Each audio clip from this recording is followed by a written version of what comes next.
Bonjour et bienvenue pour ce nouvel épisode de Questions-Réponses, le podcast de l'Académie de Grenoble. Jean-Christophe Larbaud, directeur de l'EAFC, École académique de la formation continue, et notre invité du jour.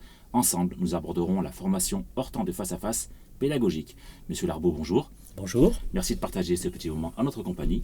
Qu'entend-on par formation hors temps de face-à-face pédagogique ? Alors, c'est un point qu'il est vraiment nécessaire de clarifier, car il faut bien s'entendre sur les termes que nous employons. Il y a totalement une confusion avec ce qu'on appelle les formations hors temps scolaire, qui se déploient pendant les vacances, les mercredis après-midi ou en soirée.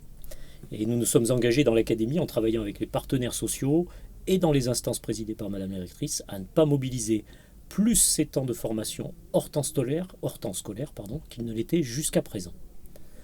Pour mémoire, on a toujours déployé un peu moins de 20% de nos formations le mercredi, notamment pour les préparations au concours interne d'enseignement, et entre 2 et 4% de nos formations pendant les vacances scolaires. Pour des professeurs volontaires seulement. Pour ce qui concerne les formations en fin de journée, elles sont rares et nous sommes vigilants à ce qu'elles le restent. Les formations hors temps de face-à-face pédagogique sont donc toutes celles qui se déroulent sur les demi-journées des lundis, mardis, mercredis, jeudis et vendredis matin, et les lundis, mardis, jeudis et vendredis après-midi, et pendant lesquelles les enseignants ne sont pas mobilisés en classe avec leurs élèves. Elles concernent les enseignants du second degré, puisque les enseignants du premier degré ont dans leur obligation réglementaire de service 18 heures d'animation pédagogique qui sont déjà prévues en dehors des temps de travail avec leurs élèves. Alors pourquoi souhaite-t-on mettre en place des formations hors temps de face-à-face pédagogique ? Eh bien, le temps d'enseignement est un facteur important dans la réussite des élèves, et notamment des plus fragiles. Il faut donc que nous soyons très attentifs à assurer à chaque élève le temps d'enseignement qui lui est dû.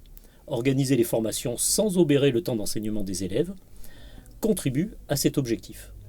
Nous étions dans une situation paradoxale de ce point de vue-là, puisque nos formations avaient majoritairement lieu sur les journées et les demi-journées pendant lesquelles les enseignants se trouvaient le plus souvent devant leurs élèves. Alors comment s'est-on pris dans l'Académie de Grenoble pour déployer davantage de formations hors temps de face-à-face pédagogique ? Alors, plusieurs groupes de travail ont été mis en place avec des chefs d'établissement, des inspecteurs, des représentants des personnels. Et les avancées des travaux de ces groupes ont été régulièrement présentées, partagées, ajustées dans les instances académiques. Il y a un premier travail qui a consisté avec les chefs d'établissement à repérer les demi-journées de la semaine où les enseignants étaient statistiquement moins mobilisés par les temps d'enseignement. Les demi-journées des lundis, mardis, jeudis et vendredis après-midi ont émergé de ces remontées. Donc ce qui est normal puisque les emplois du temps sont davantage concentrés sur les matinées où l'attention des élèves est meilleure que les après-midi. Et nous essayons maintenant de mettre en place des formations le plus possible sur ces demi-journées. Dans un deuxième temps, on a beaucoup travaillé sur l'anticipation des dates de formation. Et alors là, on a pris des scénarios un petit peu différents suivant la durée de la formation. Pour les formations qui durent plus de 18 heures, on cible une journée, une demi-journée dans la semaine sur laquelle la formation a lieu de manière récurrente, pour que les enseignants, les chefs d'établissement puissent anticiper dans les emplois du temps.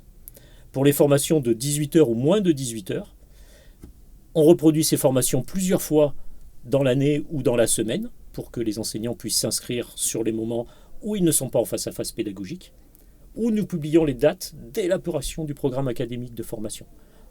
Pour les formations à inscription individuelle, par exemple, cette année, plus de 90% des dates ont été publiées dès la parution du programme.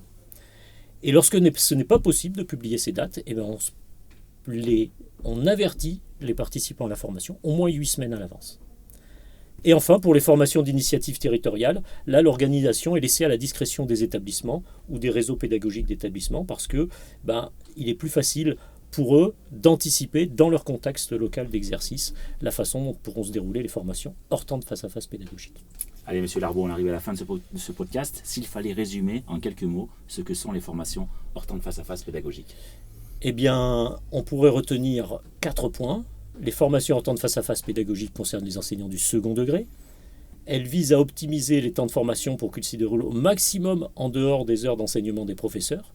L'objectif est de permettre aux élèves de bénéficier de toutes les heures d'enseignement inscrites à leur emploi du temps. Les formations hors temps de face-à-face pédagogique ne sont pas la même chose que les formations hors temps de scolaire, on l'a vu au début du podcast, et 60% de nos formations cette année se sont déroulées hors temps de face-à-face pédagogique.